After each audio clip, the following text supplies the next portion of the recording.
बिस्मिल्लाहिर्रहमानिर्रहीम। Hello everyone. आज Microsoft Excel के अंदर sales in last 30 days check करनी है, यानी लास्ट 30 डेज़ में किस आइटम की या किस प्रोडक्ट की कितनी सेल्स हुई है। लिस्ट के अंदर से अगर हमारे पास डेट वाइज सारा डाटा है और उसके अंदर से लास्ट 10 डेज़ लास्ट 30 डेज़ की सेल्स अलग एक्सट्रैक्ट करनी है फार्मूले से, तो ये किस तरह से होगा और कौन से फार्मूले से होगा ये आज की इस क्लास के अंदर मैं बताऊंगा। तो चलिए शुरू करते हैं आज की इस क्लास को। माइक्रोसॉफ्ट एक्सेल को ओपन कर लेंगे यहाँ पर, और माइक्रोसॉफ्ट एक्सेल को ओपन करेंगे। यहाँ पे डेट एक कॉलम, फिर डिटेल है और फिर reference, net, weight, cross, receive. अब यहाँ पर हमारे पास सब कैलकुलेशन मौजूद है। यहाँ लिस्ट में नाम हमारे पास ऐड हुए हैं सारे, और इनको मैंने यूनिक अलग लिखा हुआ है सेल में। और इस डेटा के अंदर जितना भी रिकॉर्ड होगा इसके अंदर से इस डेट के हिसाब से जो करंट आज डेट है उसकी लास्ट 30 डेज़ की सेल सिर्फ निकालनी है इस सेल में सब। पहले तो ये नाम यूनिक करने, और यूनिक के लिए जो डुप्लीकेट सेल्स है वो मैंने अलग करी हुई है यहाँ पर, और इसके अंदर से जो लास्ट 30 डेज़ है उनकी सेल हम कैलकुलेट करके इधर एक्सट्रैक्ट करेंगे इस डेटा के अंदर से। तो यूनिक जो नाम की मैं बात कर रहा था, जो मैंने यहाँ लिस्ट रखी हुई है उसमें से रिमूव डुप्लीकेट किए हुए, और फिर यूनिक अलग नाम मैंने लिख के यहाँ रखे हुए। अब फार्मूला हम लगाएंगे जहाँ हमें चेक करनी है सेल रिकॉर्ड, उस सेल पे आ जाएंगे equal sum ifs bracket open sum range.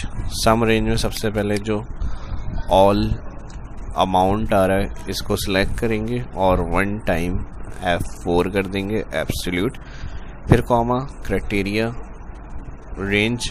यहाँ पर जो डेट आ रही है हमारी इसको सिलेक्ट करेंगे, ब्रैकेट, अच्छा ब्रैकेट नहीं करना, पूरा ऑल कॉलम सेलेक्ट करेंगे और F4 कर देंगे इसको, comma inverted comma greater equal greater equal, और फिर inverted comma and function shift के साथ 7 का बटन प्रेस करेंगे तो एंड फंक्शन आ जाएगा। और उसके साथ ही हम लिखेंगे today. Today formula current system date से कैलकुलेशन के लिए यूज़ किया जाता है। करंट सिस्टम डेट जो है उस हिसाब से अगर कैलकुलेशन करनी है हमें तो टुडे फंक्शन यूज़ करते हैं, और टुडे फार्मूले के साथ ब्रैकेट ओपन किया जाता है और ब्रैकेट क्लोज किया जाता है। उसके साथ माइनस लगाएंगे 30 कॉमा, और ऑल नेम जो आ रहे हैं सारे इसको सिलेक्ट करेंगे, कॉलम को ऑल नेम। फार्मूला बार में देख लें पूरा फार्मूला आ रहा है। सबसे पहले हमने ऑल ग्रोस कॉलम सेलेक्ट किया, सम इफ्स ब्रैकेट F4 कॉमा, फिर उसके बाद जो डेट का ऑल कॉलम था इसको सिलेक्ट किया F4, फिर comma inverted comma greater equal, फिर इन्वर्टेड कॉमा किसके एंड फंक्शन के साथ हमने कॉन्केटिनेट किया टुडे, फिर bracket open bracket close. Last 30 days का सेल रिकॉर्ड देखना है तो इसलिए -30 किया। आपको 10 डेज़ देखने हैं, 20 डेज़ देखने हैं तो माइनस, और जितने लास्ट डेज चेक करने हैं वो वैल्यू यहाँ आ जाएगी माइनस के साइन के बाद, उसके बाद कॉमा, और उसके बाद ऑल नेम। अब जो भी आपकी प्रोडक्ट हैं, जो भी डाटा है उसका ऑल कॉलम नेम सिलेक्ट करेंगे और इसको भी एब्सोल्यूट कर देंगे F4। एब्सोल्यूट इसलिए कर रहे हैं क्योंकि यहाँ से ये सेल जब क्लिक करेंगे नॉर्मल तो ड्रैग कर लेंगे इसको, बाकी ये रेंज फिक्स हो जाएगी ताकि ये नीचे यहाँ से ड्रैग नहीं हो, तो इसलिए यहाँ F4 का फंक्शन यूज़ किया जा रहा है। फिर कॉमा, तो क्राइटेरिया 2 क्या है, जो हमने ऑल प्रोडक्ट नेम सिलेक्ट किए हैं इसका क्राइटेरिया ये होगा कि इन नामों को इस लिस्ट में से देखें। तो अब ये जो डुप्लीकेट नाम होंगे यहाँ मर्ज करके उनका एक सेल रिकॉर्ड इस जगह दे देगा अगर वो एक ही मंथ लास्ट 30 डेज़ में वो सेल हुई है।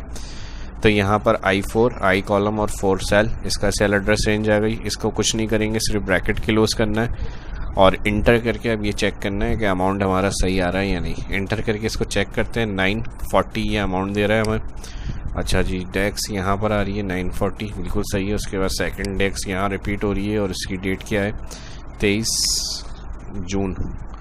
अच्छा जून की, सही, लास्ट 30 डेज़ के अंडर नहीं है तो इसने इसको काउंट नहीं किया। अगर इसको हम चेक कर लेते हैं, इसको मैं कर देता हूँ यहाँ से 9, तो इसको देखें यहाँ पे 9 सितंबर हो गई और इसके अंदर ये ऐड हो गया अमाउंट हमारे पास। इस तरह भी देख सकते हैं इसको इक्वल, और इसको हम प्लस कर देंगे।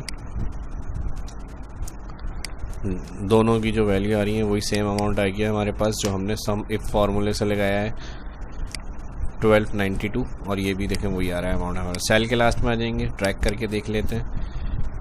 अच्छा जी, बाइंडर कहाँ पर है? बाइंडर 25 अगस्त है, तो इन्होंने नहीं काउंट किया इसको। अगर हम कर लेते हैं 10 अक्टूबर होगा 10, और यहाँ पर मैं कर लेता हूँ 5। देखिए जी, लास्ट 30 डेज़ में आ गई ये सेल। तो इस तरह से जो भी आपका डेटा होगा, आपके पास कोई लिस्ट आती है और उसमें सारा ईयर का रिकॉर्ड आ रहा है, उसमें कहा जाता है कि इतने दिन का रिकॉर्ड ट्रैक कर रहे हैं डेटा के अंदर से अलग। तो आप इस तरह से ये फार्मूला लगा के ये काम कर सकते हैं। वो आज की मैंने इस क्लास के अंदर आपको समझाया है, और उम्मीद करता हूँ कि वीडियो आप काफ़ी हेल्प करेगी और आपके काम आएगी। और वीडियो आपको पसंद आई होगी, वीडियो अच्छी लगी, पसंद आई है तो ज़्यादा से ज़्यादा लाइक करें। फार्मूला था सिंपल लेकिन था बहुत काम का, तो इसलिए मैंने आपके साथ ये टॉपिक शेयर किया है। मिलते हैं नेक्स्ट वीडियो में। अपना ख्याल रखिए। शाह इस्लाम को इजाज़त दी। वीडियो अच्छी लगी तो ज़्यादा से ज़्यादा लाइक करें और दोस्तों के साथ सोशल मीडिया के ऊपर भी शेयर करें। अगर फर्स्ट इस वीडियो को देख रहे हैं, चैनल को सब्सक्राइब कर लें। आने वाली वीडियो के लिए बेल आइकन पर क्लिक करना ना भूलें। अपना ख्याल रखें, दुआओं में याद रखें। मिलते हैं नेक्स्ट वीडियो में। शाह इस्लाम को इजाज़त दीजिए। अल्लाह हाफिज़।